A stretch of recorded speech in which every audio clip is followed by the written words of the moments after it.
আমরা আছি বনমালীপুর ব্রহ্মদত্ত ধামে। চারটে ধামের মধ্যে তৃতীয় ধাম হচ্ছে ব্রহ্মদত্ত ধাম।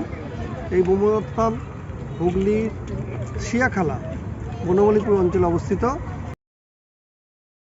এখানে প্রত্যেক দিন মন্দির খোলা থাকে 7টা থেকে, এবং বৃহস্পতিবার এখানে প্রত্যেক ভক্তকে খাওয়ানো হয়।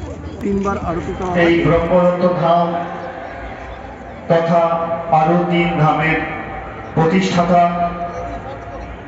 পরম পূজ্য স্বর্গীয় শ্রী সদ্গুরু নারায়ণ আন্না মহারাজ এই ব্রহ্মদত্ত ধামের প্রতিষ্ঠান করেছিলেন। এই ব্রহ্মদত্ত ধাম তথা আরো 3 ধামের তিনি প্রতিষ্ঠান করেন। প্রথম ধাম শিবদত্ত ধাম, মধ্যপ্রদেশ। দ্বিতীয় ধাম কন্যাকুমারী অনুসুয়া দত্ত ধাম, এবং তৃতীয় ধাম আমাদের এই ব্রহ্মদত্ত ধাম, যেটা কলকাতার মধ্যে বনমালীপুরে অবস্থিত। এবং চতুর্থ ধাম উত্তরাখণ্ড,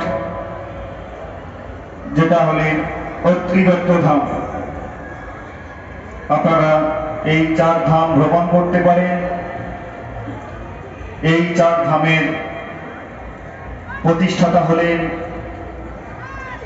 পরম পূজ্য স্বর্গীয় শ্রী সদ্গুরু নারায়ণ আন্না মহারাজ। ক্যামেরায় অভিজিৎ ভদ্র।